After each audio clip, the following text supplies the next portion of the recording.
It's time to recap Week 14 in the Big Ten.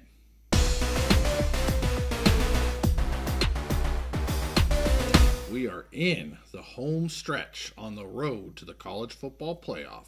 So we're back on the big mountain to break it down for you. Welcome back here to the mountain. I'm JY. This is my good friend Steve. And as we always do at the end of a weekend, we like to recap the games. This, of course, being with the Big Ten in Week 14. And my goodness, were there some big games this week. What do you want to talk about, Steve? Well, fun week in the Big Ten. There were big games. It was a big money-making week for me. Yes. 7-4 overall, including 5-1 on my locks. So I went big this week. And had 6 locks, added a 6th one live during our show. So you guys better be watching our live shows if you want our latest and greatest picks and locks. Yep. So great week overall. I got 3 big games that I want to talk about that are going to have huge implications for the college football playoff going forward. So first of all, got to talk about the game. We'll start right at noon.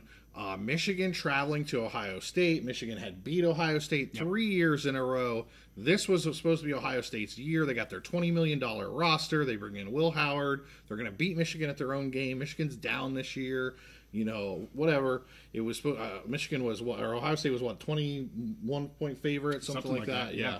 20.5-point favorites, almost 21-point favorite. You know, this was Ohio State's year. This was the year Ryan Day and Ohio State, they were going to beat Michigan at home. Well, guess what? It didn't happen. You and I, we were watching the game, texting back and forth. Michigan wins 13-10, a very low-scoring defensive game. So, yeah, Ohio State again tried to beat Michigan at Michigan's game. You know, Ohio State has 5 all-star wide receivers that are going to be playing in the NFL, and instead of really using those, what did they do? They tried to run the ball. They tried to out-physical, run up the middle against Michigan. It totally backfired on them. Howard was Will Howard. This is the guy that they brought in to be the Michigan beater. 19 of 33, 175 yards. He had the 1 touchdown to Jeremiah Smith. Going to talk about him, but 2 interceptions. Really, and when the game, now he took some big hits. So I want to give him a little bit of credit. He's a tough guy. Right. He took some big hits. He stayed in the game, but was largely ineffective down the stretch when they needed. I mean, they lost 13-10. They needed just to put up some more points, one more touchdown, and they win this game. So you know, he was not able to do what they brought him in to do. Let's talk about Jeremiah Smith, though. 5-star wide receiver, true freshman, might be the best wide receiver in the country in the game. He gets a first half touchdown. You know, Michigan can't stop him. Will Johnson was out for this game. They had nobody that could hold him. Right. They stopped throwing the ball to him. Yeah. They totally went away from him. You know, they should have been. Last year they kept using Marvin Harrison Jr., the Ferrari. They, you know, every 3rd or 4th play they would throw it to him. Well, they didn't do that with Jeremiah Smith. After he gets his touchdown, they basically go away from him. Michigan only had 62 passing yards in this game, but had 173 rushing yards. Yeah. I don't understand this game. You know, we saw in the Penn State game with Ryan Day and Chip Kelly had a great offensive plan. They adjusted. Well, you know, they came in and adjusted to what Penn State's defense does, and did some great misdirection, go to one side, throw back to the other. Didn't do any of that. Yeah. No creative play calling whatsoever. They tried to beat Michigan at Michigan's own game, and they still couldn't do it. So for the 4th year in a row, Ohio State loses to Michigan, and Ohio State was the odds-on favorite. They were supposed to go to the Big Ten championship game and play Oregon, but with their loss, that opens the door to the next team we're going to talk about. Yeah, well, and they missed, I think it was 2 field goals, Ohio State, that is. Yep. But I know the second one, it wasn't that long. I don't know about the first. I didn't see the first one, but the second one wasn't even that long. So, but it shouldn't come down to that. Nope. I mean, you can easily blame the field goal kicker. But, I mean, the spread, as you said, was 20, 21, 22 points. It shouldn't be a field goal game. In Ohio State's eyes, that should be irrelevant. This should have been a 35-10 victory or whatever the number would have been. And Michigan did exactly what they had to do. You're going to hear me talk about this a little bit in the big upset in the Mountain West when we do our Mountain West recap as well. I'm going to talk about a game where there was a team that was supposed to get completely annihilated. Yep. And the defense the defense was fantastic and kept the game close until the end, and then that's what happens. Anything can happen. And when you put some of these high-powered offenses on tilt, it's almost like they can't quite I'm not saying it's to the coaches or the players, but it's like, man, they're not in that position. They start to get frustrated, or they start to overthink it. And I almost think Ohio State at this point, Michigan's totally in their head. Yes. They're overthinking everything about this. And I'll be honest with you, I said as soon as that game ended, I went, Ryan Day's done. JY is saying right here, right now, Ryan Day will not be the head coach of the Ohio State Buckeyes unless they somehow pull off a natty. Right. That's the only thing that'll save him. And I've been a fan of his. Yep.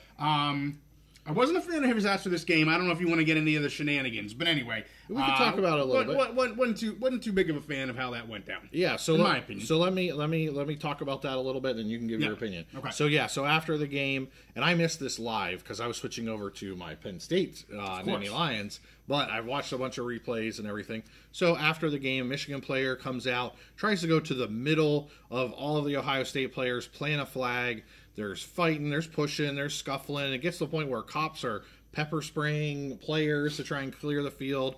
And the worst part, and I'm wondering if you're going to have a comment on this, is Ryan Day just stood there and watched his players. Did not do a damn thing as his players and players from the other team are fighting and getting pepper sprayed by the police. He stood there with his jaw dropped, just looking around, hands on his hips.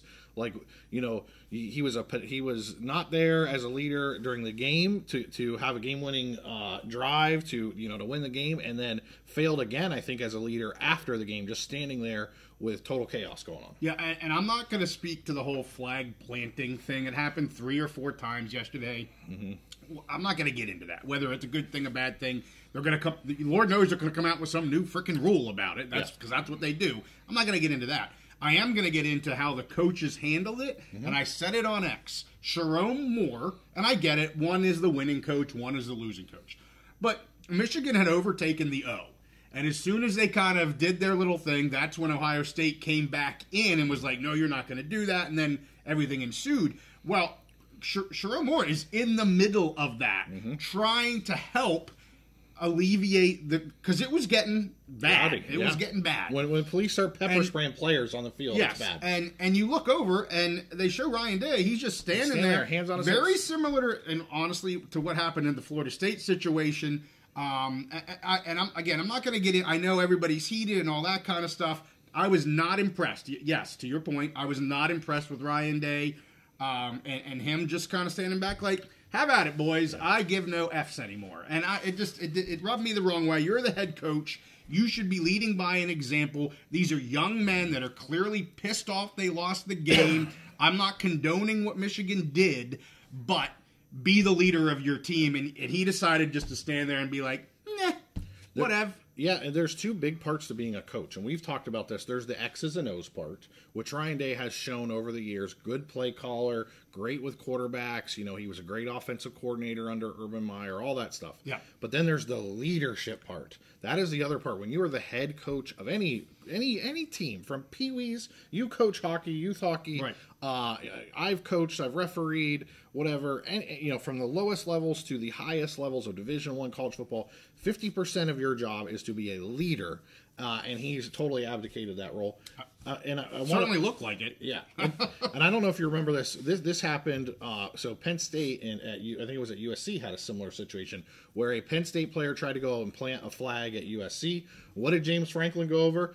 Right, he corrected that in 5 seconds. Yeah. He let that player know this is not happening. This is not what we do. And he took the flag away or whatever. Now, this was obviously a different role because it was Michigan doing that. Right. But still, it was the active leadership approach. He got between his players and the other team. He corrected it, and there was his player understood that this is not appropriate. I'm taking my ass back to the locker room. Right. And you just don't see that leadership from Ryan Day. Yeah. All right. I didn't mean to go off on a little bit of a tangent, but it was disappointed, and he's done skis. He will not be coaching Ohio State next year, says me. So let's talk about, that's a great segue into the Penn State game. So Penn State, they come out to the field warm-ups. We find out that, Ohio State has lost. Penn State's ready to take the field at home, senior day, hosting Maryland. Mm-hmm. Reminded me a lot of 8 years ago. Yes. You and I, in 2016, we were at Beaver Stadium. Ohio State loses to Michigan earlier in the day. Yep. Penn State's playing Michigan State. Yep. What do? They come out and spank that behind and earn their way into the Big Ten championship game. Same thing happened today.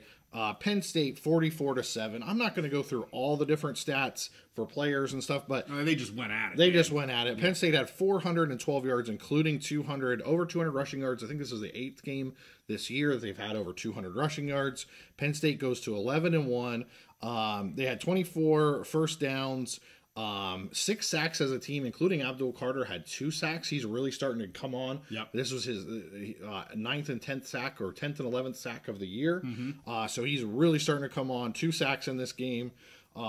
They finish up 11-1. Kind of lucky, kind of backdoor way into the Big Ten championship game. I did not expect this. I already have my home playoff tickets bought. Well, now I'm looking to travel to Indianapolis next week for this game. So great season for Penn State. Great regular season. Yeah, they end up losing again to Ohio State. That seems to be their bugaboo. Yeah. But James Franklin said after that game, this is a new era in college football. Our goals are all still there in front of us. We are going to take every week 1-0, 1-0, and 1-0. And some of the Penn State fans kind of mock that, the 1-0. But that's what he does, and that's what his team focuses on, and they kept doing that. They kept winning, and now they put themselves in a position where they're going to be in the Big Ten championship game, face a Oregon juggernaut who's been number 1 all year, basically.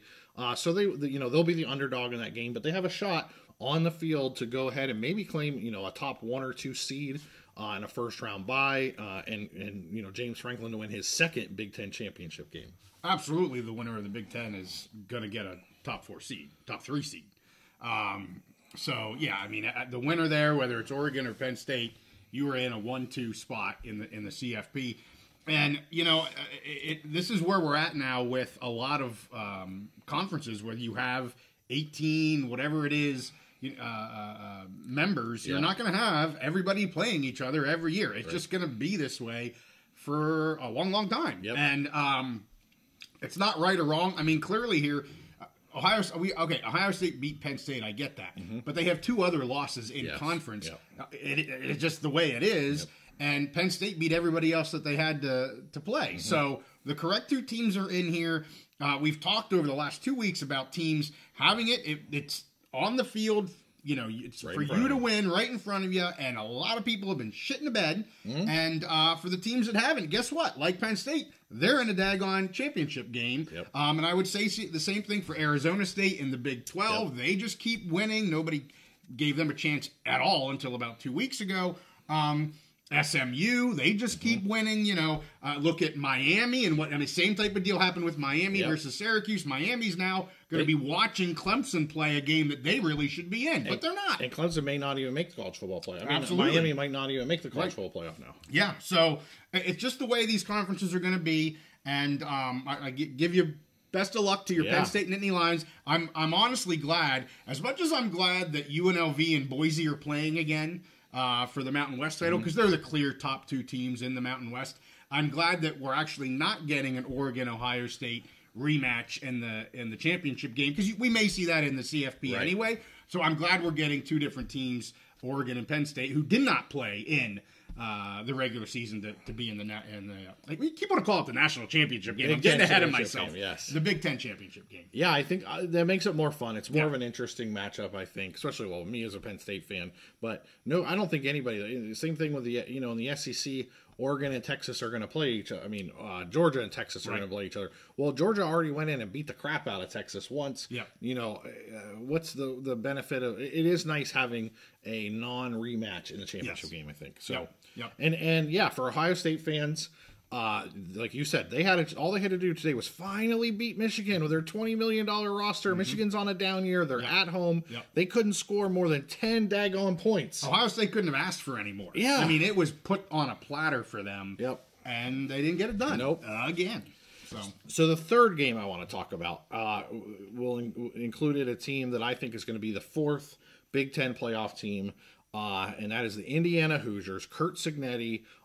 Great, fantastic year. They had that one loss to Ohio State, and it showed on the field. Yeah. Ohio State just had more skill position players. Just they had a higher level of talent. But Indiana has played great all year, including Curtis Rourke, who outside of that one game where he hurt his thumb and he was out, has been their most important, most valuable player all season. So Indiana, so Purdue goes to Indiana. This is their in-state rival, right, and wins 66-0. Both you and I said they're going to want to come out and stomp Purdue after having their first loss of the season, and all these doubters. They want to show everybody, no, we are still contenders. We belong in this tournament. Maybe we're not as good as Ohio State, but give us a chip and a chair, give us a seat at this tournament, and we're gonna, at least make it interesting on some people. So they win 66-0. Congratulations, Curt Cignetti, 11-1. He came in before the season started, and he said, "I win. Google me." When the press was asking him, well, damn, did he win 11 games this year? Absolutely amazing. And I just want to talk about Curtis Rourke. Fantastic season, all season, was definitely their MVP. To me, was the best quarterback in the Big Ten this year, and I say that with, my team has Drew Aller, 5-star quarterback, going to be a top NFL pick whenever he comes out. And there's some other good, Dylan Gabriel, and Will Howard had a pretty good season. But to me, Curtis Rourke, best quarterback, most pro ready. I think he can next year just step into an NFL team and be ready to go, ready to take on the playbook and all that. Today in this game, his final regular season college game, he goes 23 of 31. 349 yards and 6 touchdowns. I remember years ago when someone threw 6 touchdowns in the NFL. That was a record in the NFL. Right. And here we have in college, a college quarterback for the Indiana Hoosiers throwing 6 touchdowns. Just absolutely amazing. So a great game for him. Great season. Can't wait to see how they do in the playoffs. Who knows? Will they win a game? Will they win the national championship? I don't know.